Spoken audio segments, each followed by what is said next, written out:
How to change email address on Bitrue. Are you guys facing issue to change your email address on Bitrue? If that's so, then this video might help you out. Without further ado, let's dive into the video. To change the email address on Bitrue, first of all, open the app on your mobile device. Once you open the app, log in into your account with your registered email and password.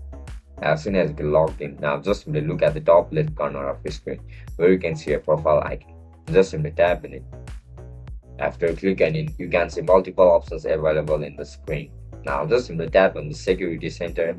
After click on Security Center, you will be able to see this option called Email Address. Tap on it.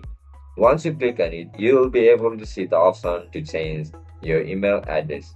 Now just simply remove the previous one and enter the new email address that you want to apply. Once you write down the email address, click on Confirm.